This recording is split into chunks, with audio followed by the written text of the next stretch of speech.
భారత ఉపరాష్ట్రపతి రాజ్యసభ చైర్మన్ గౌరవ శ్రీ జగదీప్ ధన్ఖర్ గారిపై పార్లమెంట్లో కాంగ్రెస్ పార్టీ ఎంపీలు రాజ్యసభ చైర్మన్ పైనే అవహేళన విధంగా వ్యవహరించిన తీరును నిరసిస్తూ నిఖిల్ సాయి చౌరస్తా వద్ద నిరసన తెలపడం జరిగింది. ఈ సందర్భంగా ఎస్సీ మోర్చా జిల్లా అధ్యక్షులు బిఆర్ శివప్రసాద్ గారు మాట్లాడుతూ సస్పెన్షన్ కు గురైన కొందరు ఎంపీలు పార్లమెంట్ గేట్ వద్ద మాక్ పార్లమెంట్ ను నిర్వహించి నిరసన తెలుపుతున్న సందర్భంలో తృణమూల్ కాంగ్రెస్ ఎంపీ కళ్యాణ్ బెనర్జీ నా వెన్నుప నిటారుగా ఉంది, నేను చాలా పొడుగ్గా ఉన్నంటూ భారత ఉపరాష్ట్రపతి రాజ్యసభ చైర్మన్ శ్రీ జగదీప్ ధన్ఖర్ గారిని ఉద్దేశిస్తూ వ్యాఖ్యానిస్తూ మిమిక్రీ చేస్తూ అవహేళన చేయడం సిగ్గుచేటు విషయమని తెలిపారు. వైఖరి ఉపరాష్ట్రపతి పట్ల తీవ్రంగా ఉందనే విషయాన్ని తెలియజేస్తా ఉన్నాం.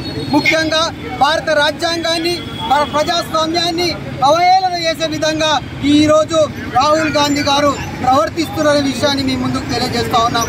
అనేక మార్లు ఏదైతే ఉపరాష్ట్రపతిగా ఉన్నటువంటి జగదీష్ నడకర్ గారిని అనేక సార్లు ఇబ్బంది పెట్టినటువంటి కాంగ్రెస్ పార్టీ ఈరోజు అవహేళన చేస్తూ ఉంటే రాహుల్ గాంధీ గారు ఫోటోలు తీస్తూ వీడియోలు తీస్తూ ఉన్నారంటే ఈ ప్రజాస్వామ్యాన్ని ఏం చేస్తున్నారో ఒక్కసారి ఆలోచించాల్సిందిగా కోరుకుంటా ఉన్నాం.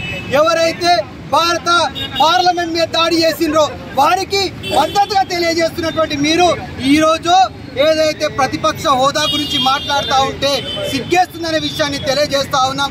ఇప్పటికే దగ్గర 600 నిమిషాల పార్లమెంట్ సమయాన్ని వృధా చేసినటువంటి రాహుల్ గాంధీ కాంగ్రెస్ పార్టీ ఈ రోజు ఈ ప్రజాస్వామ్యాన్ని కూని చేసి ఏదైతే బీసీ అయినటువంటి వారిని బీసీలను అవహేళన చేస్తూ మాట్లాడడం, అవహేళన చేస్తూ ప్రవర్తించడం ఏదైతే ఉందో దీన్ని భారతీయ జనతా పార్టీ తీవ్రంగా ఖండిస్తున్న విషయాన్ని తెలియజేస్తా ఉన్నా.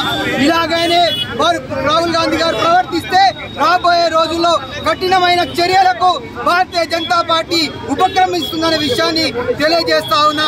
ఈ రోజు ప్రజాస్వామ్యవాదులందరూ కూడా దీన్ని ఖండించాలా, ముఖ్యంగా బీసీలందరూ కూడా రోడ్ల మీదకి రావాల్సిందిగా కోరుకుంటా ఉన్నాం.